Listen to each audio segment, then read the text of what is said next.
নমস্কার বন্ধুরা, job fair YouTube চ্যানেলে আপনাদের সবাইকে জানাই স্বাগতম। তো বন্ধুরা, আজকের এই ভিডিওতে বেশ কিছু নতুন নিয়োগের আপডেট নিয়ে চলে এসেছি।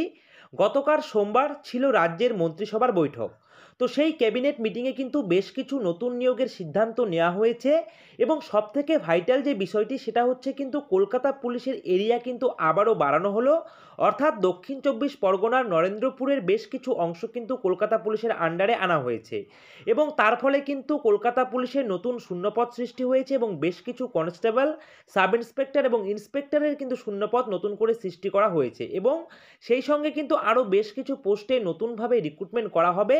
তো সব মিলিয়ে কিন্তু আপনাদের গতকাল 1425 অর্থাৎ 1425টি শূন্যপদ কিন্তু সৃষ্টি করা হয়েছে এবং এই পোস্টে কিন্তু খুব শীঘ্রই রিক্রুটমেন্ট করতে চলেছে। তো আজকের এই ভিডিওতে কমপ্লিট ইনফরমেশন শেয়ার করে দেব। কলকাতা পুলিশ ছাড়াও আরও কোন কোন নতুন পোস্টে কর্মী রিক্রুট করা হবে বিস্তারিত তথ্য শেয়ার করতে চলেছি আজকের এই একটি ভিডিওর মাধ্যমে। ভীষণ গুরুত্বপূর্ণ একটি ভিডিও, তো ভিডিওটিকে স্কিপ না করে সম্পূর্ণ ভিডিওটি দেখার চেষ্টা করবেন এবং প্রতিনিয়ত চাকরির খবর পাওয়ার জন্য অবশ্যই কিন্তু আপনারা আমাদের এই জব ফেয়ার ইউটিউব চ্যানেলকে সাবস্ক্রাইব করে দিয়ে পাশে থাকা বেল আইকনটিকে কিন্তু বাজিয়ে দেবেন। তো বন্ধুরা চলুন এবারে আমরা চলে যাব সরাসরি অফিসিয়াল আপডেটে।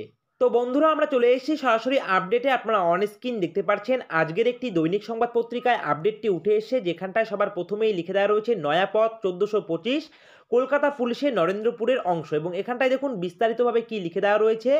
তো বিস্তারিতভাবে কিন্তু এখানটায় লিখেই দেওয়া রয়েছে পরপর দুর্ঘটনা অশান্তি। তারপরেই দক্ষিণ চব্বিশ পরগনা জেলার নরেন্দ্রপুরের থানাকে ভেঙে 3 টুকরো করার সিদ্ধান্ত, যার দুটি অংশ ভাঙরের মতো কলকাতা পুলিশের অধীনে আসবে। সোমবার নবান্নে মুখ্যমন্ত্রী মমতা বন্দ্যোপাধ্যায়ের নেতৃত্বে হওয়া মন্ত্রিসভার বৈঠকে এই ব্যাপারে সিলমোহর পড়ে। এরপর লিখে দেওয়া রয়েছে সূত্রের খবর, নরেন্দ্রপুরকে ভেঙে মোট 3টি থানা করা হবে: নরেন্দ্রপুর, খেয়াদহ ও আটঘরা। নরেন্দ্রপুর থাকবে বারুইপুর পুলিশ জেলার মধ্যে। এছাড়াও কিন্তু লিখে দেওয়া রয়েছে আর খেয়াদহ ও আটঘরা আসবে কলকাতা পুলিশের অধীনে। এই দুটি থানার জন্য মোট 314টি পদ সৃষ্টির প্রস্তাবও গৃহীত হয়েছে এদিনের বৈঠকে। তো বন্ধুরা, বুঝতে পারছেন যে কলকাতা পুলিশে কিন্তু নতুন দুটি থানা যে করা হয়েছে তার জন্য কিন্তু আপনাদের শূন্যপদ সৃষ্টি হয়েছে কিন্তু 314টি, ঠিক আছে। এবং এরপরে দেখুন লিখে দেওয়া রয়েছে বৈঠকে আরও 1111টি নতুন পদ সৃষ্টি করার সিদ্ধান্ত নেওয়া হয়েছে। সূত্রের খবর, জনস্বাস্থ্য নার্সিং অফিসার, স্টাফ নার্স, যুগ্ম নার্সিং সুপারিনটেন্ডেন্ট সহ স্বাস্থ্য সংক্রান্ত কাজের সুবিধার জন্য এই নতুন পদ তৈরি করা হয়েছে। যুগ্ম নার্সিং সুপারিনটেন্ডেন্ট পদে 324 জন, জেলা জনস্বাস্থ্য নার্সিং অফিসার পদে 24 জন, স্টাফ নার্স 405 জন, গ্রেড 2তে সিনিয়র পাবলিক হেলথ নার্স 358 জনকে নিয়োগ করা হবে বলে নবান্ন সূত্রের খবর। তো বন্ধুরা, এখানটায় আপডেটটি উঠে এসে দেখতে পাচ্ছেন। এছাড়াও কিন্তু আরেকটি দৈনিক সংবাদ পত্রিকাতে কিন্তু আরেকটু বিশ্লেষিতভাবে কিন্তু আরেকটি আর্টিকেল প্রকাশিত হয়েছে, সেটাও কিন্তু আমি আপনাদের সঙ্গে শেয়ার করে দিচ্ছি। তো বন্ধুরা দেখুন, আরেকটি দৈনিক সংবাদ পত্রিকাতেও কিন্তু আপডেটটি উঠে এসে, যেখানটায় লিখে দেওয়া হচ্ছে নরেন্দ্রপুরের 2 থানা কলকাতা পুলিশ এবং এখান থেকে কিন্তু আমরা বিস্তারিত দেখে নেব যে কলকাতা পুলিশের কোন কোন পোস্টে কতগুলি শূন্যপদ রয়েছে, ঠিক আছে। তো এখানটায় দেখুন লিখে দেওয়া রয়েছে নরেন্দ্রপুর থানাকে ভেঙে তৌরি 2টি থানা কলকাতা পুলিশের অধীনে আনার সিদ্ধান্ত নিল রাজ্য মন্ত্রিসভা। সোমবার মুখ্যমন্ত্রী মমতা ব্যানার্জির নেতৃত্বে নবান্নে এই বৈঠক হয়। বৈঠকে ঠিক হয়েছে নরেন্দ্রপুরের খেয়াদহ 1 ও 2 গ্রাম পঞ্চায়েত নিয়ে খেয়াদহ ও আটঘরা নামে 2টি থানা তৈরি হবে। এই 2টি থানা কলকাতা পুলিশের অধীনে চলে আসবে। এই 2 থানাকে সুষ্ঠুভাবে পরিচালনা করার জন্য 314টি নতুন শূন্যপদ তৈরি করা হলো। তো বন্ধুরা, এবারে দেখুন এই 314 পদটি আপনাদের কোন কোন পদের জন্য কতগুলি শূন্যপদ রয়েছে সেটা কিন্তু এখানটায় স্পষ্ট করে লিখে দেওয়া রয়েছে। এখানটায় লিখে দেওয়া রয়েছে আপনাদের যে খেয়াদহ 1 ও 2 এতদিন নরেন্দ্রপুর থানার অধীনেই ছিল। ইন্সপেক্টর, সাব ইন্সপেক্টর, কনস্টেবল সহ বিভিন্ন স্তরে পুলিশ আধিকারিক এবং কর্মী নিয়োগের জন্য নতুন পদ তৈরি করা হয়েছে, বুঝতে পারছেন।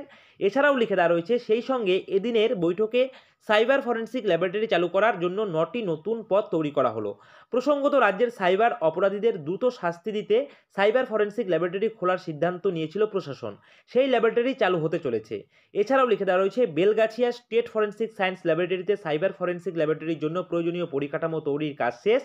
সাইবার অপরাধীদের অপরাধ শনাক্ত করতে রাজ্য সরকার স্বনির্ভর হওয়ার জন্য এই পরিকল্পনা করেছে। তো বন্ধুরা, বুঝতেই পারছেন যে কলকাতা পুলিশে কিন্তু আরও নতুন 2টি থানা কিন্তু অ্যাড হতে চলেছে এবং সেখানে কিন্তু নতুন শূন্যপদ সৃষ্টি হয়েছে, যেটা কিন্তু আমি আর্টিকেলের মাধ্যমে আপনাদেরকে জানিয়ে দিলাম।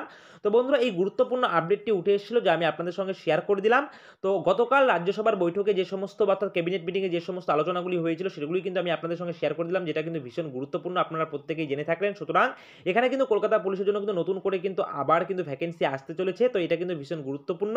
এছাড়াও কিন্তু আপনাদের যে জনস্বাস্থ্য সেবা অর্থাৎ এখানটায় কিন্তু আপনাদের স্বাস্থ্য দপ্তরের জন্য কিন্তু নতুন রিক্রুটমেন্ট আসতে চলেছে। তো বন্ধুরা, এই রয়েছে আজকের ভিডিওটি ভালো লাগলে অবশ্যই ভিডিওটিতে একটি লাইক করবেন, কমেন্ট করবেন, শেয়ার করবেন। তো এইভাবেই আপনারা আমাদের এই জব ফেয়ার ইউটিউব চ্যানেলের পাশে থাকবেন। সকলে মিলে ভালো থাকবেন, সুস্থ থাকবেন।